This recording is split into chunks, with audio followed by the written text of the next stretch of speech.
Welcome to Phasma Jones 5-minute reviews. The Dark Revenge. The Dark Revenge introduces us to the world of Giants and straight into the action where Maul Shell Collective steal a droid and credits from Demus's boat at a bank and escape a skirmish with the Tactical Defense Squad thanks to Maul with a Phantom Menace reference when he comes to help defeat them. I love the introduction as it shows Maul means business in revenge. Devon Izara is tired of hiding and wants to help her master survive out there. Her recklessness in stealing a fruit ends up being caught and she ends up being put behind bars, which is a good way to position her in more schemes, in my honest opinion. Recklessness has been a thing with my favourites. Clara Roswell, for instance, had this addiction that ended up in her death because she was reckless. But for Devon, it's more towards her tiredness and anger of staying undetected from the Empire. Is it going to affect her choices? That's what I'm intrigued to see. Sticking with Devon when she gets arrested, her master Iodio Daki, who is a new species called Mosse, leaves her to fend for herself. Why? I can understand to avoid being detected by the Empire and the Inquisitors. However, when Luke Vario gets targeted by Maul for patrol and is arrested for the murder of Demus, she was at risk being in the prison, and she ends up in the hands of Maul at the end. As others have said, this could play into Maul's hands, or could it? Both of the Jedi's are kind of to blame here, but I like how it plays out.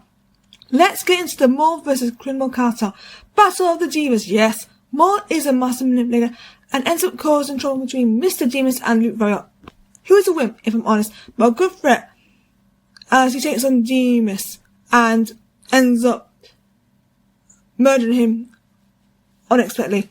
The kindness hidden out carries to death, and I suspected a villain, and I was correct, as Demus is the one that ends up being killed. Maul's plan works to put them into this position, and it's quite intriguing because I know he wants revenge, but someone's made it easier for him with Vario outplaying Demus. I love this catfight. Wagner Mirror delivers as Captain Lawson. I love his story in the comics from Demus and Co. Now he is dealing with Maul and Co. I want to go back to my review of issue 1 where Brando is hesitant to the Empire being involved, and he still is on the show, so it's nice to see the consistency even though I've only read the first issue. For those who don't read the comics, this won't be necessary, but hopefully you'll still get the reference in the show. The show collective is very good, dark and threatening. One thing I've noticed, with the exception of Maul and Rock, the others are just as violent as their superiors, and it's a step up from some of the other shows that have struggled with villains. Rook stands out for good reason as Maul's second command and is not afraid to call him out when it comes to being detected by the Empire and the law. Let's appreciate the main man Maul.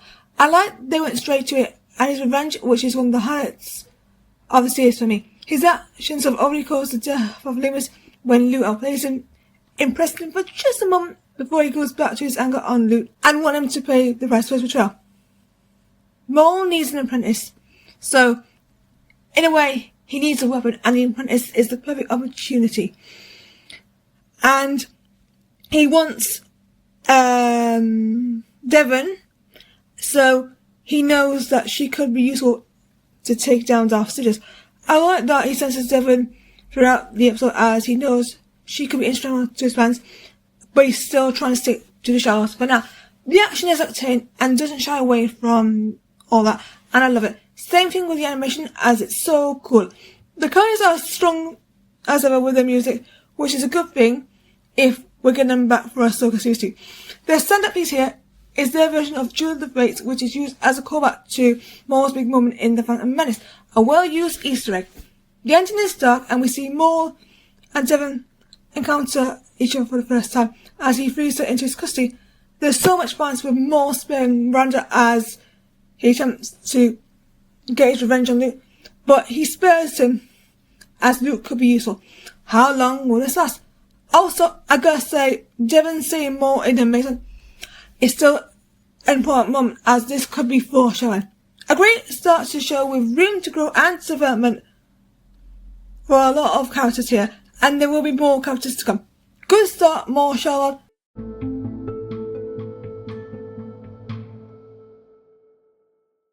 That's it for this 5-minute review.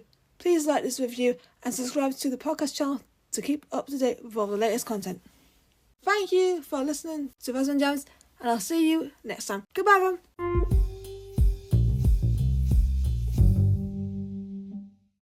Thank you for listening to the podcast. Subscribe to Rosamund Jams and stay tuned for more podcasts. See ya!